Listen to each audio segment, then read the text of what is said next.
Like, share and subscribe. Identity theft videos. Identity theft is rapidly growing to being the worst crime people hear about. It can take place in big cities and little towns.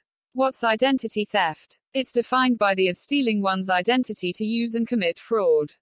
It's done to rob a person of their money. To be knowledgeable in what ways a person can steal your identity, how the crime works, and how you can prevent it. A video about this crime is your best way to learn about it. Should you be lucky enough to obtain a copy of the identity theft videotape, share it with friends and family to make them aware of the white-collar crime. It's important that everyone knows about this crime because the hassle that goes along with it's something number one should have to go through. The video will demonstrate 6 steps that thieves use to steal your data and your identity. This video should be a top priority for those wanting to know more about identity thieves. Dumpster diving. By rummaging through your garbage, thieves can oftentimes obtain your information. It's important for you to be rid of those documents that contain both personal and financial data carefully. If you don't have a shredder machine, burning the document as well as shredding it by hand can help curb this type of thieving. Stealing your wallet or purse. This is the most common way a person can steal one's identity. What you may think is a common theft could turn quickly into identity theft. To avoid being a victim in 2 ways, keep your belongings close to you in public. Should you become a victim, remember that all your bank information is in your possession. Contact your credit card carrier as well as your bank to inform them of the loss. Online scams. Thieves will try and compromise your data by sending you emails that offer prizes or other neat offers. They will ask you information like your full name, address, credit card number, and other personal information for you to obtain what they have for you. Don't give them this information. The majority of these emails are scams. Snail mail. Thieves don't mind going through your mail after the mailman or mailwoman delivers it. They don't mind getting your information this way. If possible, try to get the mail shortly after it has been delivered. Your home. If a thief wants to break into your home to steal much needed documents for identity theft, there really isn't anything stopping them. This includes you being in your home. However, getting a secure lock as well as getting your neighbors to look after it can help if you and your family are gone. Filling out documents. A thief will take pride in looking over your shoulder as you fill out documents for just about anything, including credit or other things. Fill out the information in a more secluded place.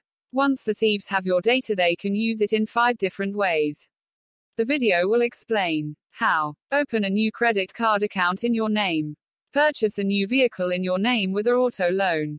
Should they be arrested, they will give the police your name instead of their own. Should they be released and not show up, a warrant will be issued in your name. They can open up new bank accounts in your name and write bad checks. They can call your credit card company pretending to be you and change the address on your file. What to do when a theft occurs. All right, so it happened.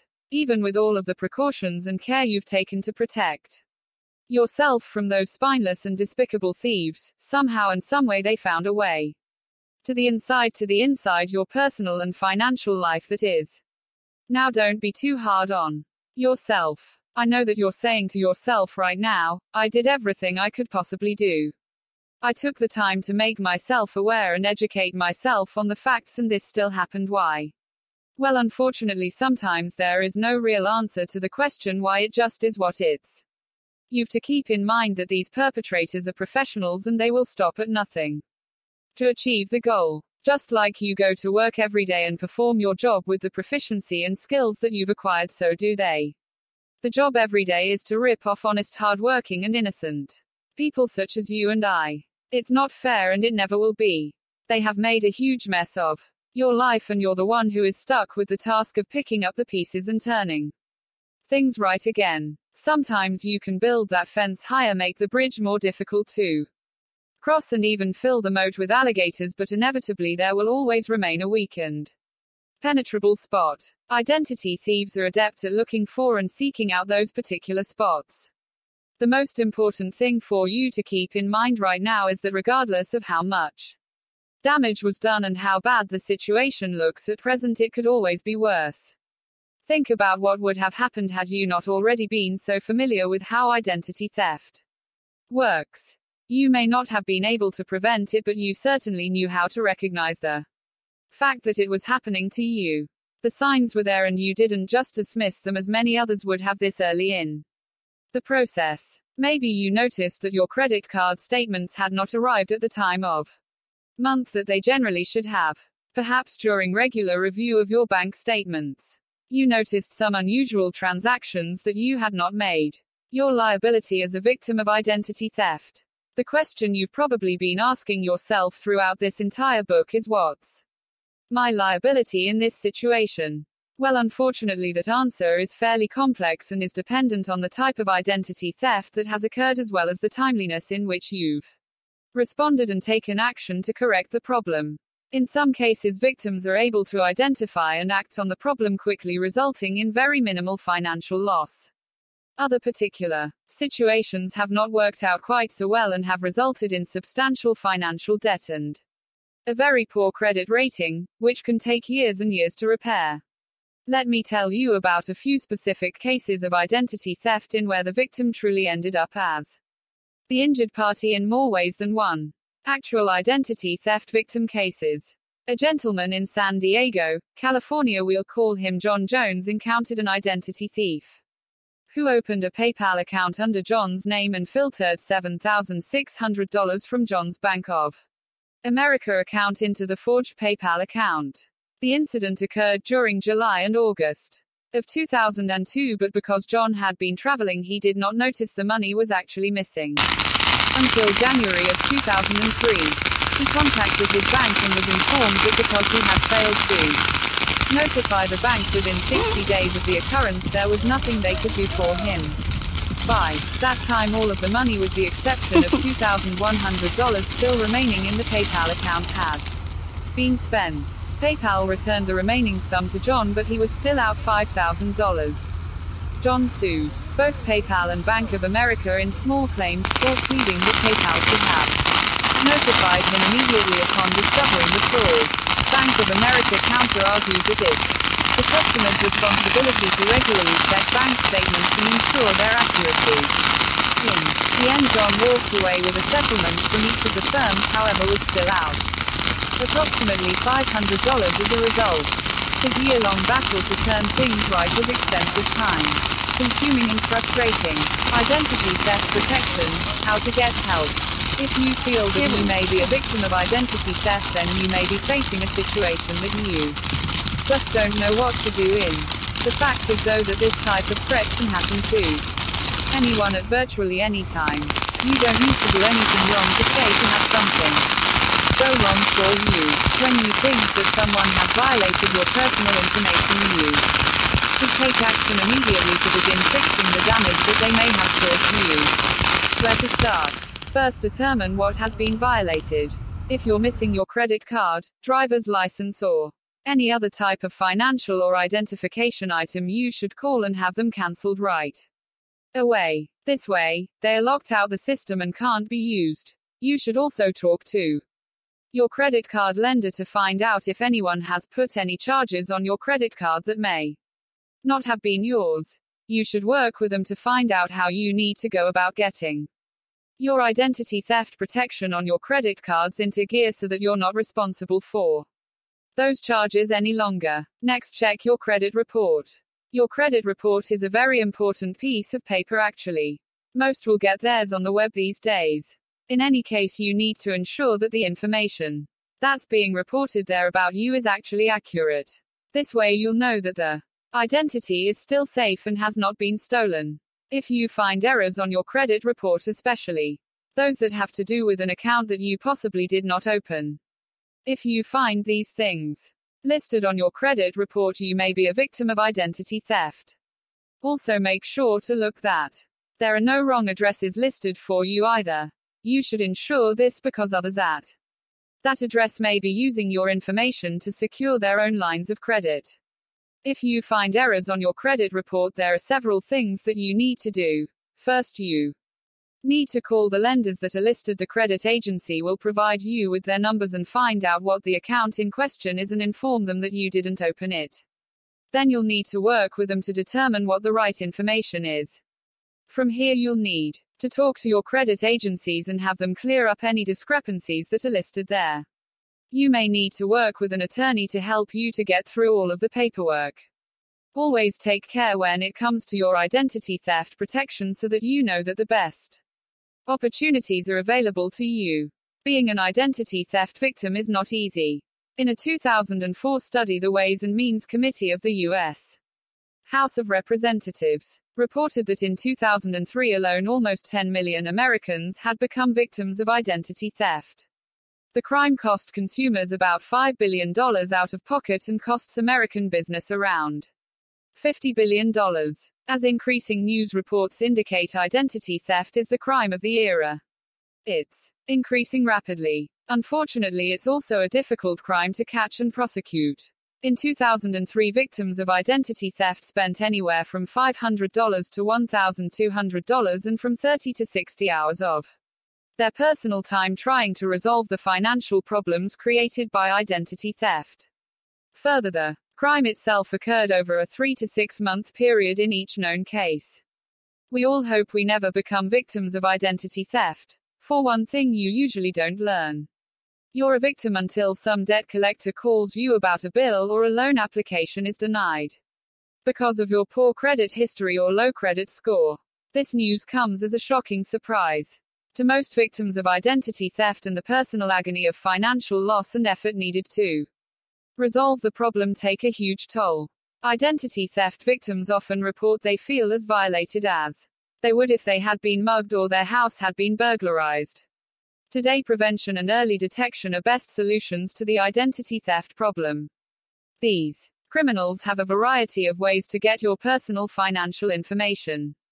They may steal it from your garbage in the form of old bills or pre-approved credit offers. They may trick you on the phone or by email into giving out your personal information. Some too you know and trust may have access to your personal information, or perhaps someone with good eyesight is standing behind you watching you enter your PIN at the ATM machine or grocery counter. These things are within your control, but there are other tactics outside your control. Identity thieves also trick the information out of banks and businesses, claiming their research for a non-existent company or using false identities to secure the information. Hackers may sneak into the databases of large companies and download the information they keep for their clientele. Once they have your personal information, they can submit false address change reports to your bank or creditors. They can apply for mortgages or loans or make purchases against your credit cards. You won't know about it until the hits the fan and your credit history is ruined. How can I tell if someone is using my personal financial information illegally? So how do you know that an identity thief may be targeting your personal information? What are the signs to look for? And what do you do if you think you're a victim of identity theft? Here are a few of the things you can watch for to protect your personal financial information and your identity. 1. Order a credit report, at the very least once a year. If a close review of your credit report reveals accounts you've never heard of or loans you didn't make, you may be a victim. The report could also contain inquiries about your credit from merchants and vendors you didn't apply to. These are all important red flags, and you should follow up on the information immediately. 2.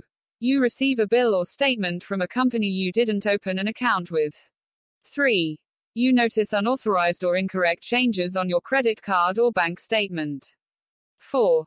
You get calls from business owners or debt collectors who claim you've a bill that's overdue and a product or service you never ordered or received. 5. You're denied approval of a loan or credit card application even when you know your credit is good. If you've noticed any of these warning signs, follow up immediately by contacting the credit card company, bank, or credit report agency with questions. Don't accept inadequate answers to your questions, and continue to follow up until all your questions have been answered and your credit account or report is accurate and up to date. If you find you can't resolve issues easily, you may be an identity theft victim already. Report this problem to law enforcement authorities immediately. Contact your bank, your creditors, and the credit report agencies to let them know the problem is occurring and ask them to freeze your accounts. Add special passwords that anyone inquiring about are using your accounts must know to get a transaction approved. Do what you can to find out what the identity thief has done. For example, where have they opened accounts or where have they applied for loans? Can you find another address associated with your name that is not familiar to you? If you identify the identity thief, don't contact them directly. Rather provide that information to law enforcement. Identity theft reporting 7 reasons why you should use this. Identity theft, as we know, is on the rise. It is through measures like reporting it that we can battle this growing menace. Here's how you can help. It has prevailed in theft through efforts by governments and individuals alike. The internet has only made it easier for the hackers to get access to all your personal information under one roof, your email ID. The government of United States has called for 7 preventive methods to curb this growing menace. If not prevent it altogether, it will at least prevent further misuse of your identity if you follow these 7 steps. 1. Get in touch with the Department of Fraud in the government when you've a fraud alert. The fraud alert is, of course, a personalized data that you use when you work with an office that deals with it. If and when the department comes across a double identity, it reports you of it immediately. This is a great way to curb the menace of identity theft, and if you're lucky, you may even nab the culprit. 2. If you have reason to believe that your identity has been stolen, get into immediate contact with the nearest police station or sheriff's office. If you wait too long to do this, you're ruining chances of catching the culprit, and it could lead to further loss if it involves something like your credit card. 3. When you're talking to the police personnel or narrating the incident for reasons of their report making, be as objective as possible. Don't leave out any details, but don't go off the track as well. This will be the report that the office will use to begin an investigation, so it better be good. 4. Get in touch with your bank to cancel all credit cards and to issue new ones, and they may need the police report for this. So make sure you carry a copy of the report when you meet with the bank officials. The bank will decide on what measures need to be taken to provide you with future service. In most cases, they will immediately suspend the account. Following this, they may issue you a whole new account number and new cards as well.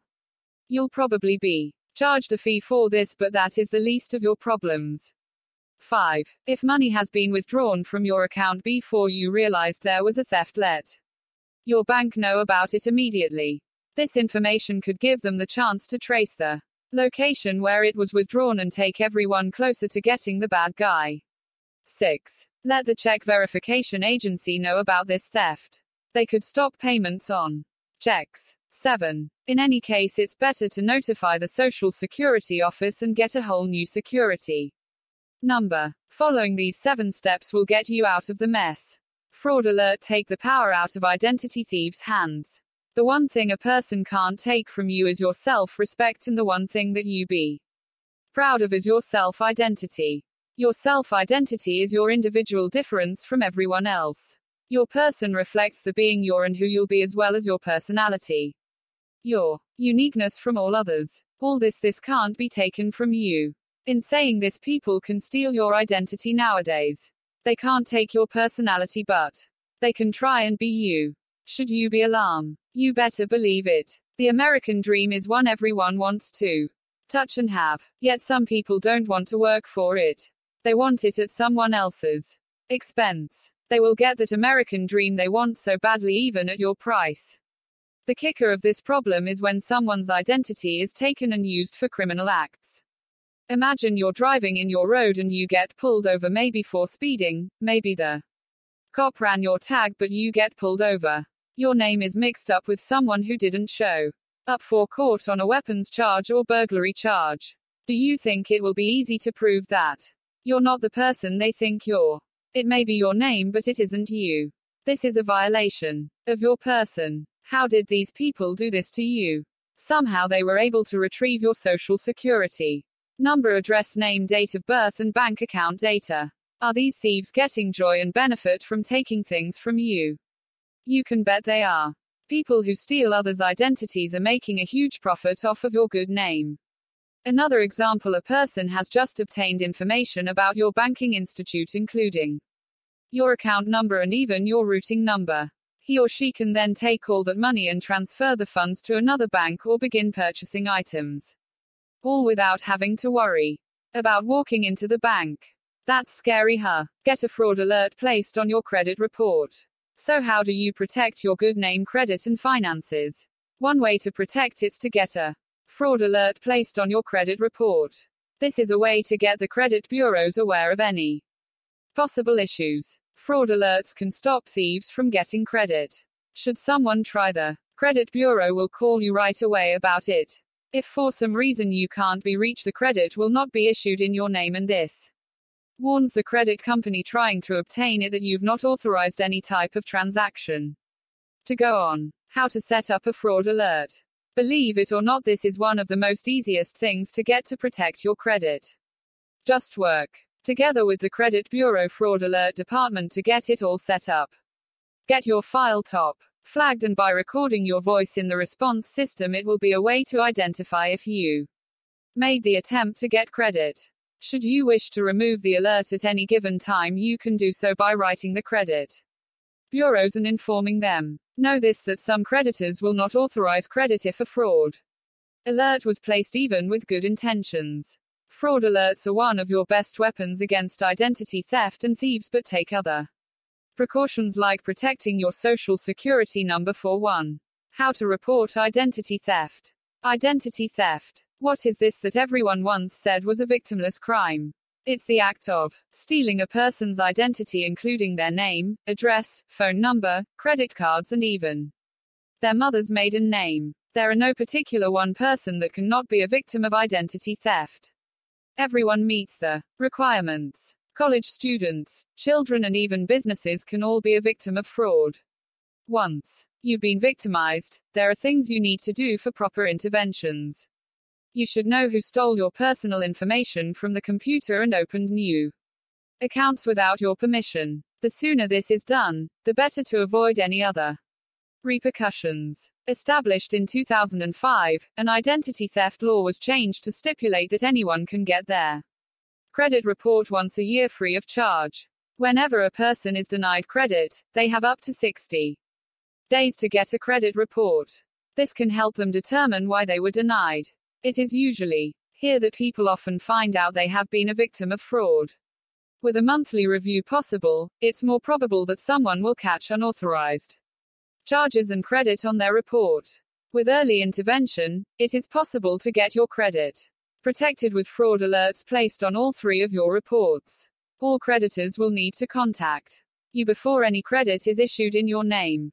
There are also smaller services that offer to monitor your credit report for a small monthly fee. What do you do if your identity has already been stolen?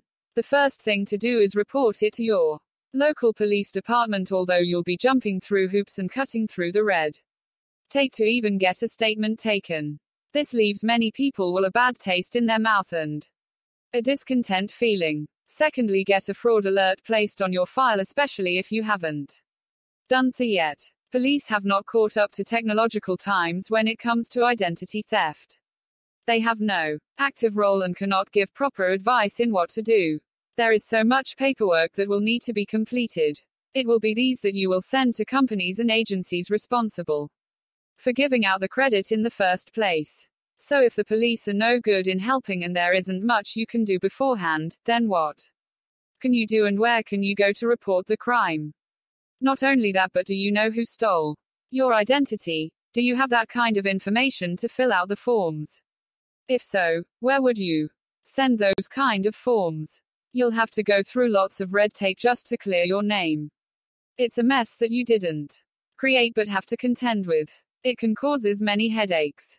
While there are many numbers on the federal and state agencies level, it is important to get into contact with them. Depending on the jurisdiction and the type of crime committed, the Federal Trade Commission or the FTC can help in cases such as these. It will not happen overnight, but you can clear your credit and good name.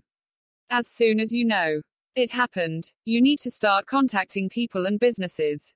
Credit bureaus, agencies, companies and investigators will help to weed out the errors on your report. For your information, keep all relevant information and files of the situation in a safe folder. Make sure you write down times you've talked with people. Actual identity theft victim cases. A gentleman in San Diego, California, we'll call him John Jones, encountered an identity thief who opened a PayPal account under John's name and filtered $7,600 from John's Bank of America account into the forged PayPal account. The incident occurred during July and August of 2002, but because John had been traveling, he did not notice the money was actually missing until January of 2003. He contacted his bank and was informed that because he had failed to notify the bank within 60 days of the occurrence, there was nothing they could do for him.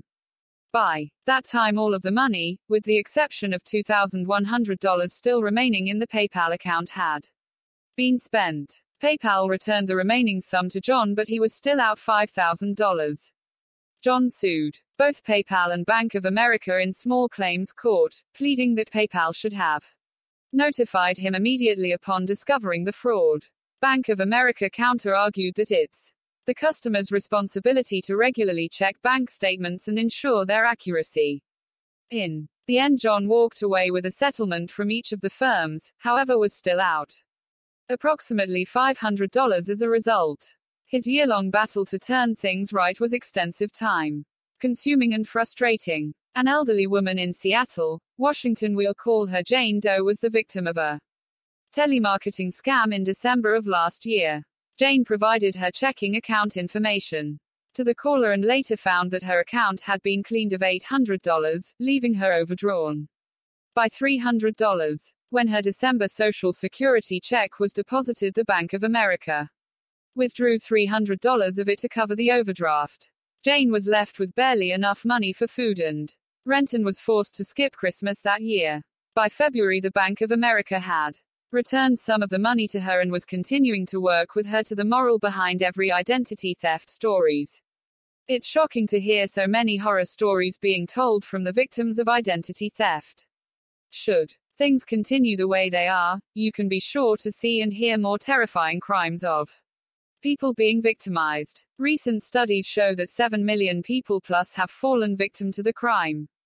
This is just in the United States. If you were to enter this data, enter a computer and have it compute it, this is 19,000 cases a day. With these numbers, it should be assumed that identity theft is given real attention, but it isn't. Yet it should always be given serious attention and have more focus poured to it. With technology advancing further, more stories of identity theft are not likely to end anytime soon. The paragraphs above were just summaries, but if you compare them to the actual life stories of victims, these may seem insignificant. For those who have suffered the crime can develop a trauma that is not easy to get past. Then hearing more about the stories behind this crime is a bit different than if someone you know or yourself can relate to what has happened. Despite any prevention measures a person takes, there is no way to stop from becoming a victim to identity theft. Yet, there are measures that can stop the crime from getting worse. It really just takes keep a constant eye on your credit report. Common sense and your instincts will help tell you if something is going off kilter. When you take these issues into consideration, it does make it much harder for ID thieves to get past the barriers you put into place. You won't be a victim should you take necessary precautions against those who are now dealing with the ID theft after effects. Remember this phrase: thieves do not want to work hard to get information. They do not like to work hard at all. If a person makes it hard for them to get credit or information, then it makes it harder for them to make you a victim and move on to another person who may have more relaxed protection. Repair the situation. Example: in the case of phishing, this type of criminal contact is done by simply receiving an email that resembles a message that would come from your bank saying your online account was being compromised and confirmation of details need to be sent. There would be a link that is included in the email for convenience. Yet, this link would send you to a fraudulent website. This is called phishing. No sooner than you click the link, the identity thieves will get a recording of your ID and Password. Once that have it, they can access your account and clear it out in just a space of 5 minutes. You're now not only broke but have been a victim of identity theft. Making sense out of a confusing situation. Remember that your banks already have this information. All your personal data is saved. If they didn't have it, how could they process your account? They won't be asking for it. The thing to do is delete the message and do not even put a second thought on it. Should it be legitimate, your bank will try to contact you another way. Yet should you've second thoughts, go ahead and delete the message but contact your banking institute. Ask them if they did in fact send the email and why. Moral of the story: use your instincts before clicking on any link regarding personal information. What identity theft resource centers can teach you. The crime of identity theft gets increasing attention. In 2005, ABC News conducted a poll that indicated consumer concerns about identity theft had risen sharply. They reported that, in 1998, fewer than 40% of U.S. adults were concerned about identity theft. By 2005, over 70% of all adults were worried that the personal information could be stolen through the internet. In 2006, over 90% of all New York voters were concerned about identity theft. The news media, which is one of the most effective ways to learn about identity theft, is doing the job, at least as far as publicizing the degree of concern about identity theft. They have also been a good source of information about how individual consumers can prevent theft of their own personal and financial information. In an era when electronic communications and the internet are making personal information easier to store and transmit, we are likely to continue to see increases in the number of crimes committed against unsuspecting consumers and wary businesses. The frequency of news stories reporting a company's failure to protect their customers' information makes it clear that consumers and businesses alike are vulnerable to theft of personal information. Today's businesses that maintain databases of customers, their purchases, and their payments must be increasingly vigilant to protect that information from improper sharing and use. Although all big business is vulnerable, the most threatened sectors today are banking and lending institutions, real estate companies, facility management companies, and related fields. E-security becomes a bigger part of their operating costs every year, and the need for such security is supporting the growth of a new employment sector in the US and abroad. Responding as quickly as they can, both federal and state governments have passed or are working on updating laws that protect personal financial information and impose harsher penalties for the crime of identity theft. However, it is difficult to detect identity theft crimes while they are underway, and it's even more difficult to identify and catch the criminals responsible. A few identity thieves are even using their false documentation to conduct other crimes and escape prosecution. New and different measures can be seen in the way credit and other financial transactions are done. One new protection is that security freeze that allows people to thwart access to their credit report without specific permissions. Consumers must request the freeze from each of the 3 major credit reporting services. Companies are allowed to charge a fee of $10 for this service, but senior citizens older than 64 years and persons who are victims of identity theft are exempt from this charge. Computer and internet security continues to be a major issue for businesses, especially when they want to attract customers. Advertising increasingly describes tough security measures and assures personal privacy in an attempt to address public concerns about identity theft. Programmers and software developers are working hard in a number of areas to create hack-proof solutions to the problem of identity theft. For small companies and individuals, the use of removable storage devices like CDs and external hard drives are a practical security solution.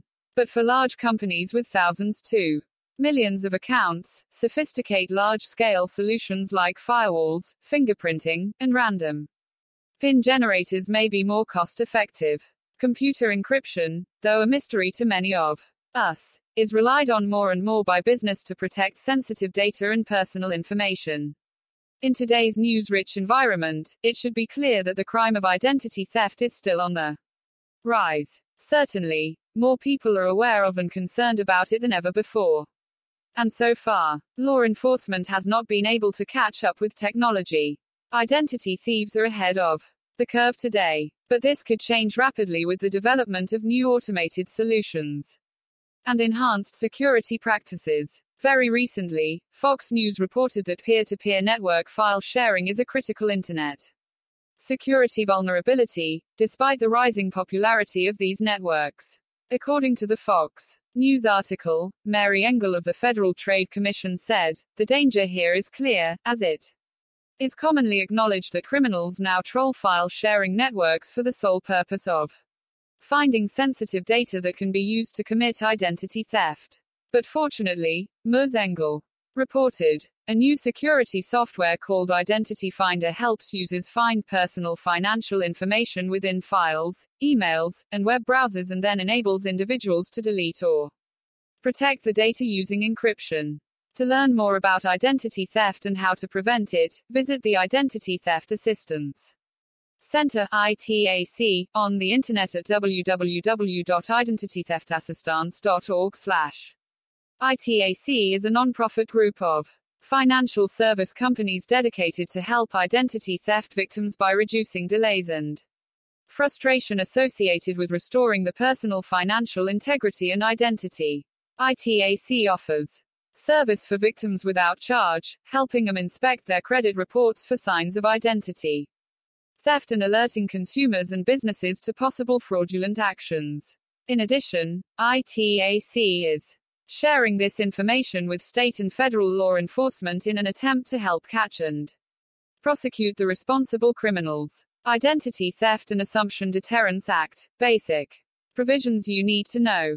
Did you know that somebody by the name of Terry Rogan was arrested 5 times for robbery and murder and that he was in fact an innocent man? The story begins when a convict called MC Cans escapes from prison. He already has a copy of Terry's birth certificate. Using this, he creates a fresh bank account and gets a new driver's license as well. McCanns is now officially Terry Rogan. He commits robbery and even murder. He does this under the name of Terry, who's duly arrested time and again for crimes he didn't commit.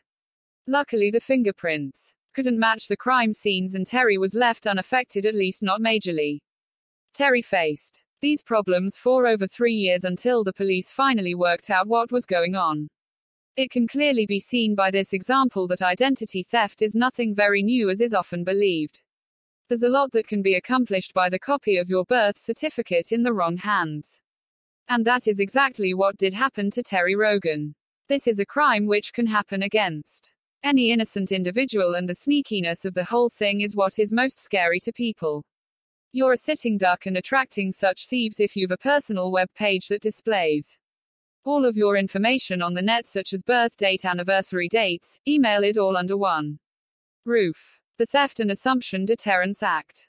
Thanks to the rising alarming numbers of cases of identity theft, the U.S. government passed this law that was signed and acknowledged by the then President Bill Clinton 1998. This act makes it a federal offense to knowingly pass off as someone else using any of the means possible, including a fake driver's license, a fake email ID, or a stolen credit card PIN for that matter. Before the act was in place, federal laws only defined the creation of the deceptive act. With this act, we define the real theft in detail. The age of information was in need of such a law to protect people from online crimes. Courts can today proceed with online identity theft much quicker thanks to this act. Apart from defining the sentence terms for various degrees of identity theft, the act also speaks of aid to the victims of such a crime. It's true that the inclusion of such an act does not directly prevent the theft of identity over the internet. But it's true that the presence of this act leads to faster court proceedings and accurate and quick sentences. The court cases that had piled up during the 90s concerning identity theft were sorted out thanks to this law. This serves as a great example to deter thieves from using this route. It's no longer something you can get away with and leave people wondering what went wrong. The benefits of identity theft insurance. In today's world, identity theft is among the fastest growing types of crime in the UK and America. In fact, statistics tell us that it happens once every 3 minutes in the United States. In the United Kingdom, about 100,000 cases are reported every year. Most people are not too concerned about this whole business until it happens to them. What does it mean? When an imposter deliberately uses your personal details to his/her own benefit, we call this a theft of identity. It may be something like your social security number, your credit card PIN, your bank account number, your birth certificate, or even your mother's name. If a person uses your personal details, he takes on your identity. For example, if he uses your social security number to identify himself on the internet, any crime he commits on the internet will be traced back to you and not to the thief. There have been cases in the States where people have been wrongly arrested for the crime someone else committed simply because the guilty was using an innocent man's driver's license. Identity theft has not been commonly used for the purpose of terrorism, but it could be any crime that a person commits when under your identity is inevitably traced back to you. It could soon become the way of espionage and terrorism. Once the theft does occur, even if the person who used your identity is caught, you'll spend many unhappy and irritating moments trying to convince people it wasn't you who did it. What you can do about it? Well, prevention surely is better than cure where identity theft is concerned. Insurance policies against this are probably the best route to take. After all, this is theft we are talking about. When you can insure your car and your belongings against theft, why not your identity? Of course, insurance can't prevent the theft, but it sure can help you back on your feet if and when the need arises. When looking to take an identity theft policy, follow the 5 golden rules. 1. Know exactly what the policy states word for word and the fine print as well. 2. Make inquiries about deductibles. 3. Keep in mind that this insurance usually doesn't cover direct losses to finances. Speak to your agent about this, and if he speaks against this statement, he's probably just out to sell you a policy by saying anything he pleases to. 4. Do check out all limits of the policy. Check if the policy covers salary loss due to identity theft. This is the most important to you. 5. Verify if the legal fee is included in the policy or will you have to shell out towards investigations to the identity theft. Federal law on identity theft. Did you know that more people are affected by identity theft than most other crimes put together? How aware of identity theft are you? Did you know this crime is done maliciously? In the United States alone, this is the fastest growing crime. In 2002, the Federal Trade Commission, or simply put the FTC, reported 43% of the fraud complaints they received were for identity theft. With the 2003 report, the incidents reached close to 10 million. For every 5 families, there's always one who will fall prey to these thieves. It's hard not to be a victim even when every precaution in the book has been taken. Even though it seems you've safeguarded your data, the thieves always manage to stay a step ahead.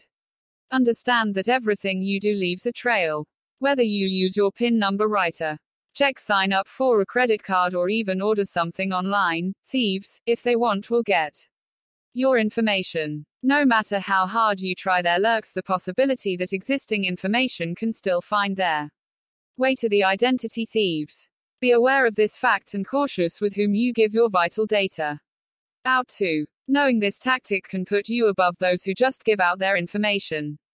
It has been estimated that people spend approximately $500 and more than 30 hours to resolve. Some cases begin from a credit getting stolen to a person's identity being completely kidnapped. These crimes are hard to prevent. Because of this, identity theft is hard to correct. Identity theft is considered a white-collar crime.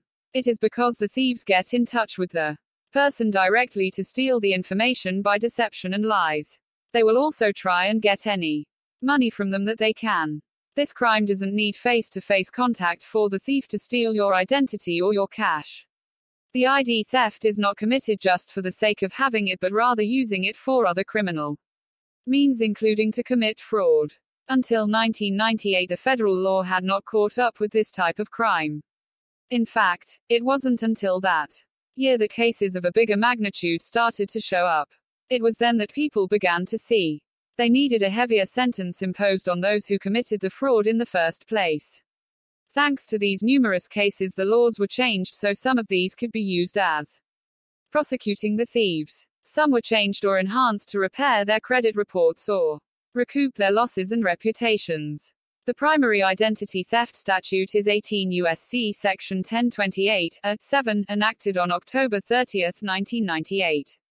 This became part of the Identity Theft and Assumption Deterrence Act, or rather the Identity Thief Act. This act showed support to gain understanding about identity theft and increase the offense of the ID theft acts.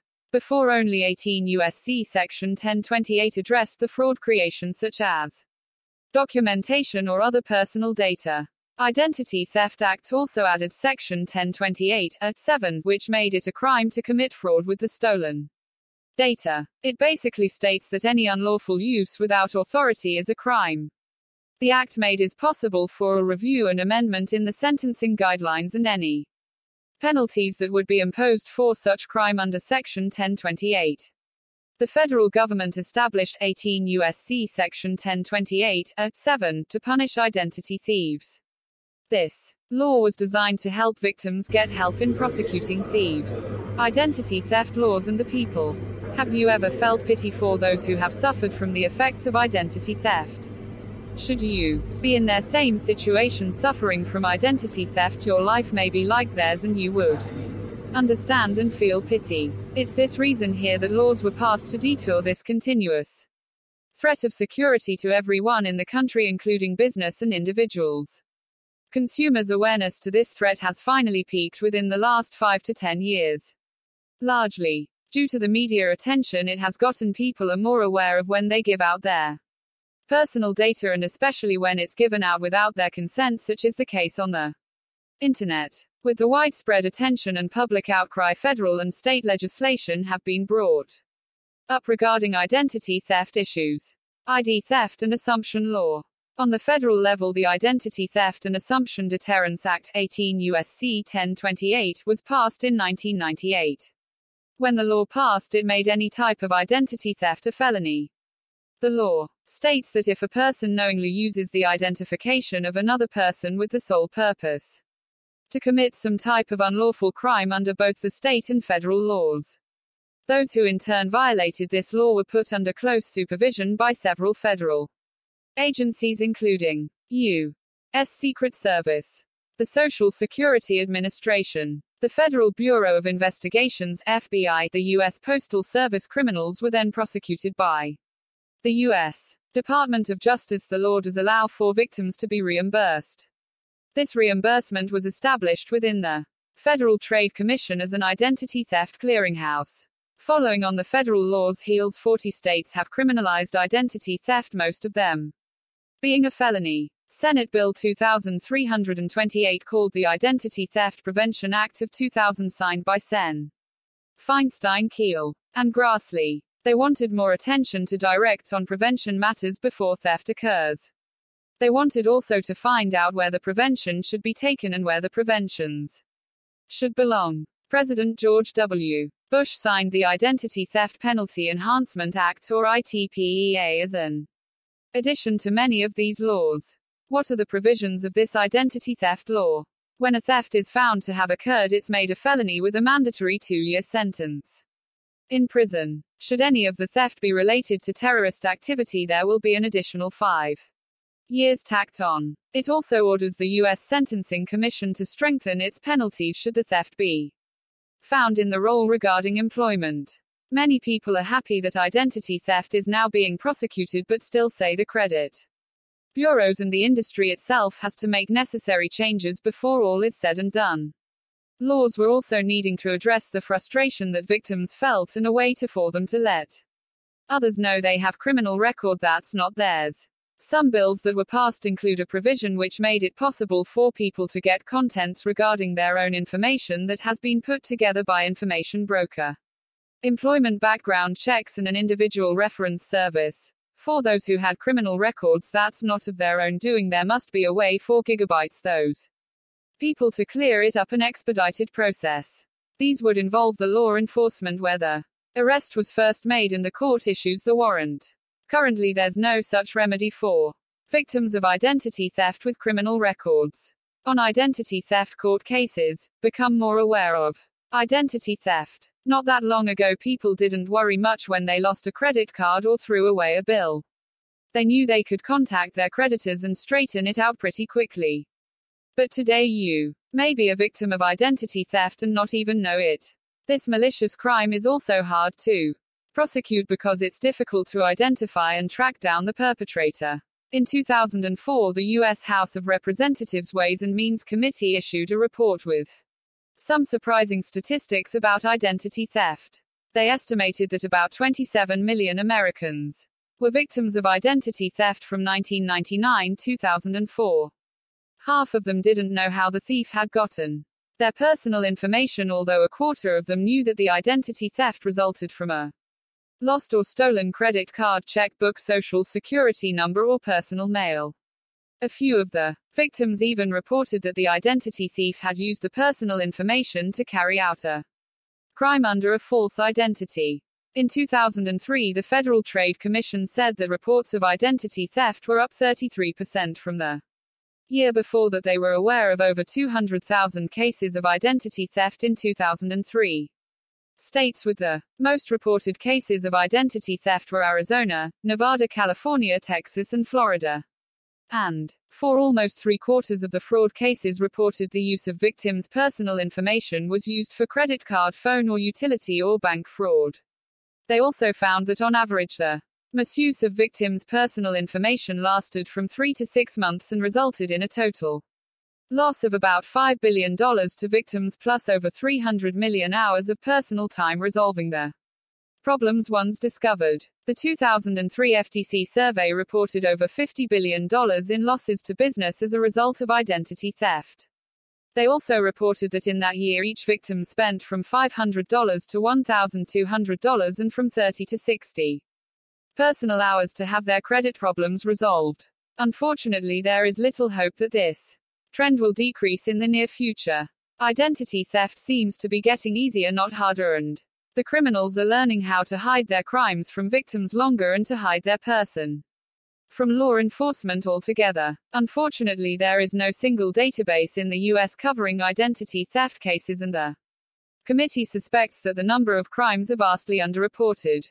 Classifying these crimes as identity theft varies from state to state and from police department to police department. The 2003 study revealed that 60% of victims of identity theft had not reported the crime to their police department.